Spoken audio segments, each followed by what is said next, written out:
Salam satu nusa satu bangsa, peserta didik kelas 10 di seluruh Nusantara. Pada kesempatan ini kita akan membahas materi bab 3 tentang kewenangan lembaga-lembaga negara menurut Undang-Undang Dasar Negara Republik Indonesia tahun 1945. Kali ini kita akan membahas secara khusus tentang suprastruktur dan infrastruktur sistem politik Indonesia. Kita lihat suprastruktur. Sistem politik Indonesia merupakan sebuah kajian politik yang menarik untuk dipelajari. Sistem politik terbentuk dari dua pengertian, yaitu sistem dan politik. Menurut Pramuji, sistem adalah suatu kebulatan atau keseluruhan yang kompleks atau terorganisir, suatu himpunan atau perpaduan hal-hal atau bagian-bagian yang membentuk suatu kebulatan atau keseluruhan yang kompleks dan utuh. Selanjutnya, menurut Rusadi Kantaprawira, sistem diartikan sebagai suatu kesatuan yang terbentuk dari beberapa unsur atau elemen. Unsur, komponen atau bagian yang banyak tersebut berada dalam keterikatan yang kait-mengait dan fungsional. Dengan demikian, dari dua pendapat tersebut dapat disimpulkan bahwa sistem adalah suatu kesatuan dari unsur-unsur pembentuknya, baik yang berupa input ataupun output, yang terdapat dalam lingkungan, dan di antara unsur-unsur tersebut terjalin suatu hubungan yang fungsional. Secara etimologis, kata politik berasal dari bahasa Yunani yaitu polis, yang berarti kota yang berstatus negara kota. Dalam bahasa Arab, istilah politik diartikan sebagai siyasah, yang berarti strategi. Dari pengertian sistem politik, beberapa ahli mendefinisikan tentang sistem politik, diantaranya pertama, David Easton menyatakan bahwa sistem politik merupakan seperangkat interaksi yang diabstraksi dari seluruh perilaku sosial melalui nilai-nilai yang dialokasikan secara otoritatif kepada masyarakat.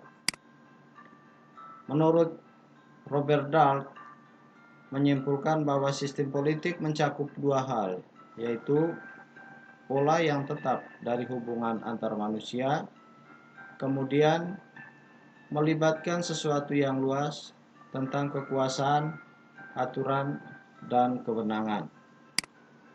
Selanjutnya, menurut Jack Plano, mengartikan sistem politik sebagai pola hubungan masyarakat yang dibentuk berdasarkan keputusan-keputusan yang sah dan dilaksanakan dalam lingkungan masyarakat tersebut. Rusadi Kantaprawira berpendapat bahwa sistem politik merupakan berbagai macam kegiatan dan proses dari struktur dan fungsi yang bekerja dalam suatu unit dan kesatuan yang berupa negara atau masyarakat. Dari berbagai rumusan tadi, secara umum sistem politik dapat diartikan sebagai keseluruhan kegiatan politik di dalam suatu negara atau masyarakat, yang mana kegiatan tersebut berupa proses alokasi nilai-nilai dasar kepada masyarakat dan menunjukkan pola hubungan yang fungsional di antara kegiatan-kegiatan politik tersebut. Sistem politik menyelenggarakan fungsi-fungsi tertentu untuk masyarakat. Fungsi-fungsi itu adalah membuat keputusan-keputusan kebijakan yang mengikat alokasi dari nilai-nilai yang baik yang bersifat materi maupun non-materi. Keputusan-keputusan kebijakan ini diarahkan untuk tercapainya tujuan-tujuan masyarakat. Sistem politik menghasilkan output berupa kebijakan-kebijakan negara yang bersifat mengikat kepada seluruh masyarakat negara tersebut. Nah, sistem politik menyelenggarakan fungsi-fungsi tertentu untuk masyarakat. Fungsi-fungsi itu adalah membuat keputusan-keputusan kebijakan yang mengikat alokasi dari nilai-nilai yang baik yang bersifat materi maupun non-materi. Keputusan-keputusan kebijakan itu diarahkan untuk tercapainya tujuan-tujuan masyarakat. Sistem politik menghasilkan output berupa kebijakan-kebijakan negara yang bersifat mengikat kepada seluruh masyarakat negara tersebut. Dengan kata lain, melalui sistem politik, aspirasi masyarakat yang merupakan cerminan dari tujuan masyarakat dirumuskan dan selanjutnya dilaksanakan oleh kebijakan-kebijakan negara tersebut.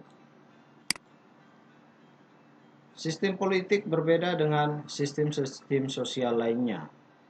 Ada 4 ciri khas dari sistem politik yang membedakan dengan sistem sosial lainnya. Pertama, daya jangkaunya universal, meliputi semua anggota masyarakat. Yang kedua, adanya kontrol yang bersifat mutlak terhadap pemakaian kekerasan fisik. Ketiga, membuat keputusan-keputusan yang mengikat dan diterima secara sah. Yang keempat, keputusannya bersifat otoritatif, artinya mempunyai kekuatan legalitas dan kerelaan yang besar. Dengan demikian, sistem politik yang berjalan tidak akan terlepas dari keseluruhan unsur-unsur suprastruktur dari suatu negara. Dalam menjalankan sistem politik dalam suatu negara, diperlukan struktur lembaga negara yang dapat menunjang jalannya pemerintahan. Struktur politik merupakan cara untuk melembagakan hubungan antara komponen-komponen yang membentuk bangunan politik suatu negara supaya terjadi hubungan yang fungsional. Suprastruktur atau struktur politik suatu negara terdiri atas kekuatan suprastruktur dan infrastruktur. Suprastruktur politik atau struktur politik negara Indonesia pun terdiri dari 2 kekuatan, yakni suprastruktur politik diartikan sebagai mesin politik resmi di suatu negara dan merupakan penggerak politik yang bersifat formal. Dengan kata lain, suprastruktur politik merupakan gambaran pemerintah dalam arti luas yang terdiri atas lembaga-lembaga negara yang tugas dan peranannya diatur dalam konstitusi negara atau peraturan perundang-undangan lainnya. Yang kedua, infrastruktur. Infrastruktur politik adalah kelompok-kelompok kekuatan politik dalam masyarakat yang turut berpartisipasi secara aktif. Kelompok-kelompok tersebut dapat berperan menjadi pelaku politik tidak formal untuk turut serta dalam membentuk kebijakan negara. Infrastruktur politik di Indonesia meliputi keseluruhan kebutuhan yang diperlukan dalam bidang politik dalam rangka pelaksanaan tugas-tugas yang berkaitan dengan proses pemerintahan negara. Pada dasarnya, organisasi-organisasi yang tidak termasuk dalam birokrasi pemerintahan merupakan kekuatan infrastruktur politik. Di Indonesia banyak sekali organisasi atau kelompok yang menjadi kekuatan infrastruktur politik. Akan tetapi, jika diklasifikasikan terdapat 4 kekuatan sebagai berikut. Pertama, partai politik, yaitu organisasi politik yang dibentuk oleh sekelompok warga negara Indonesia secara sukarela atas dasar persamaan kehendak dan cita-cita untuk memperjuangkan kepentingan anggota masyarakat, bangsa, dan negara melalui pemilihan umum. Pendirian partai politik biasanya didorong adanya persamaan kepentingan, persamaan cita-cita, dan persamaan keyakinan keagamaan. Yang kedua, kelompok kepentingan, yaitu kelompok yang mempunyai kepentingan terhadap kebijakan politik negara. Kelompok kepentingan bisa menghimpun atau mengeluarkan dana dan tenaganya untuk melaksanakan tindakan politik yang biasanya berada di luar tugas partai politik. Seringkali kelompok ini bergandengan erat dengan salah satu partai politik dan keberadaannya bersifat independen atau mandiri. Untuk mewujudkan tujuannya, tidak menutup kemungkinan kelompok kepentingan dapat melakukan negosiasi dan mencari dukungan kepada masyarakat perseorangan ataupun kelompok masyarakat. Contoh dari kelompok kepentingan adalah elit politik, pembayar pajak, serikat dagang, lembaga swadaya masyarakat, serikat buruh, dan lain sebagainya. Yang ketiga, kelompok penekan, yaitu kelompok yang bertujuan mengupayakan atau memperjuangkan keputusan politik yang berupa undang-undang atau kebijakan publik yang dikeluarkan pemerintah sesuai dengan kepentingan dan keinginan kelompok mereka. Kelompok ini biasanya tampil ke depan dengan berbagai cara untuk menciptakan pendapat umum yang mendukung keinginan kelompok mereka. Misalnya dengan cara berdemonstrasi, melakukan aksi mogok, dan lain sebagainya. Yang keempat, media komunikasi politik, yaitu sarana atau alat komunikasi politik dalam proses penyampaian informasi dan pendapat politik secara tidak langsung, baik terhadap pemerintah maupun masyarakat pada umumnya. Sarana media komunikasi ini antara lain adalah media cetak dan media elektronik. Media komunikasi diharapkan mampu mengolah, mengedar informasi, bahkan mencari aspirasi atau pendapat sebagai berita politik. Lembaga-lembaga negara Republik Indonesia. Undang-Undang Dasar Negara Republik Indonesia tahun 1945 sebagai konstitusi Indonesia mengatur keberadaan lembaga-lembaga negara mulai tugas, fungsi, wewenang sampai pada susunan dan kedudukannya. Aturan dalam konstitusi ini dijabarkan oleh undang-undang. Kekuatan suprastruktur politik yang tergolong ke dalam lembaga tinggi negara Indonesia adalah sebagai berikut.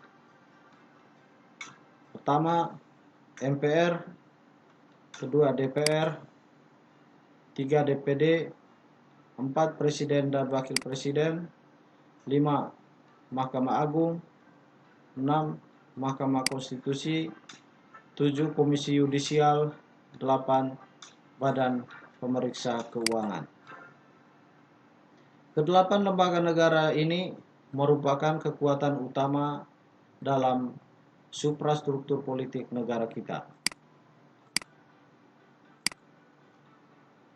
Secara garis besar berdasarkan Undang-Undang Dasar 1945, tugas dan wewenang lembaga negara yang merupakan kekuatan suprastruktur politik di Indonesia adalah sebagai berikut. 1.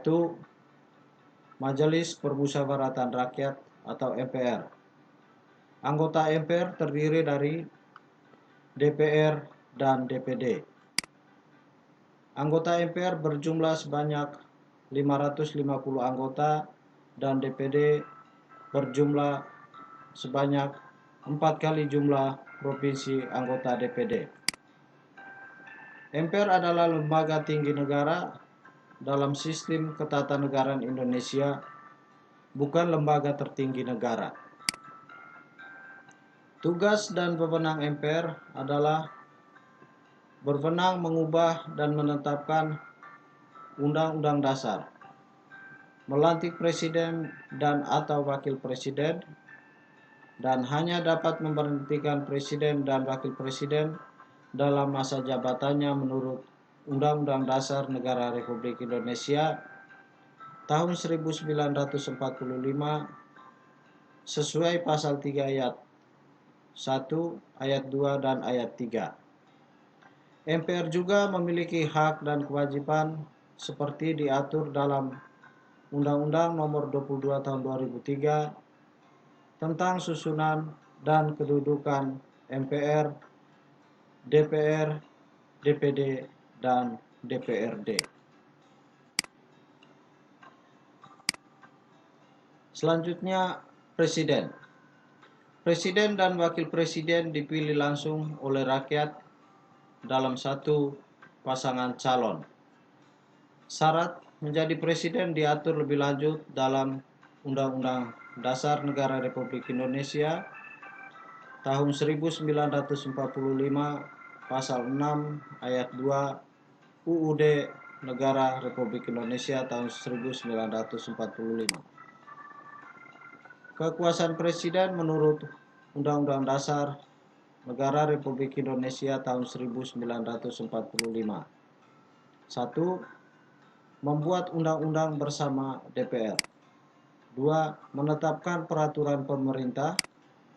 3. Memegang kekuasaan tertinggi atas angkatan darat, laut, dan udara. 4. Menyatakan perang, membuat perdamaian dan perjanjian dengan negara lain atas persetujuan DPR.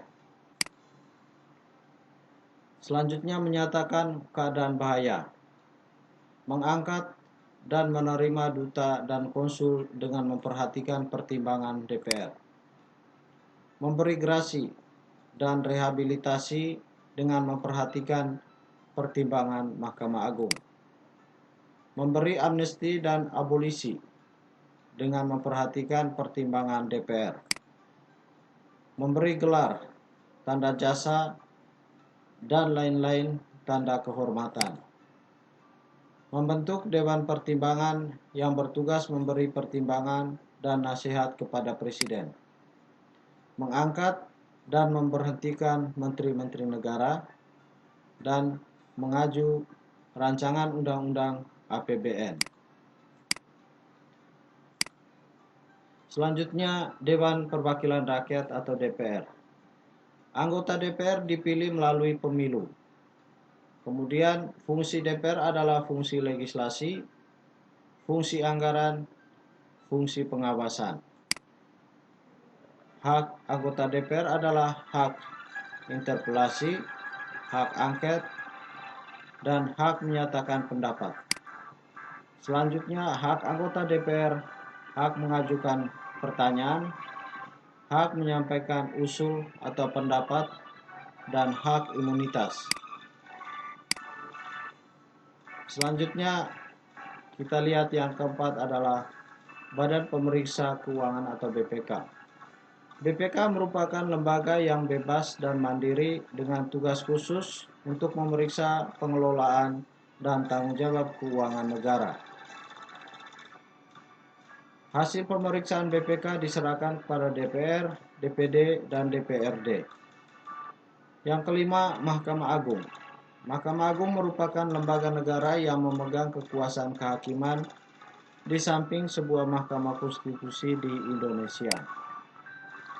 Mahkamah Agung membawahi peradilan di Indonesia. Selanjutnya, kekuasaan kehakiman merupakan kekuasaan merdeka untuk menyelenggarakan peradilan guna menegakkan hukum dan keadilan. Yang keenam, Mahkamah Konstitusi atau MK. Mahkamah Konstitusi memiliki kewenangan sebagai berikut: mengadili pada tingkat pertama dan terakhir undang-undang terhadap Undang-Undang Dasar Negara Republik Indonesia tahun 1945.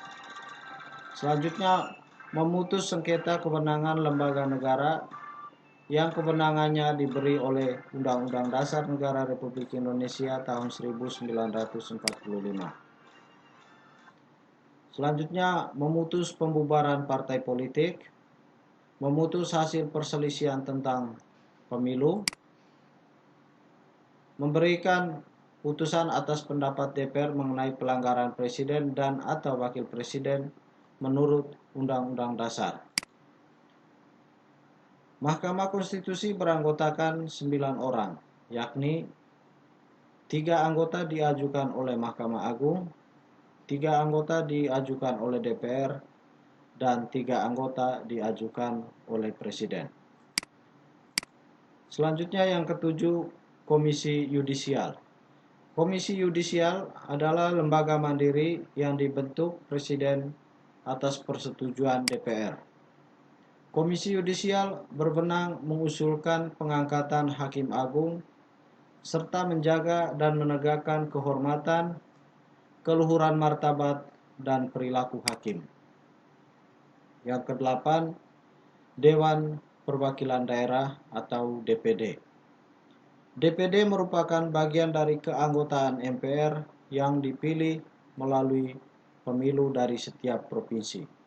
DPD merupakan wakil-wakil provinsi.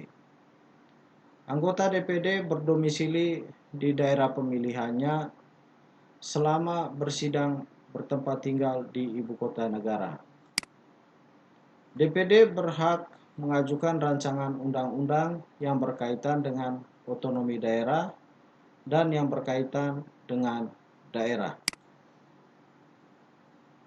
Itulah beberapa lembaga-lembaga negara yang termasuk dalam suprastruktur politik di kancah perpolitikan atau dalam ketatanegaraan kita.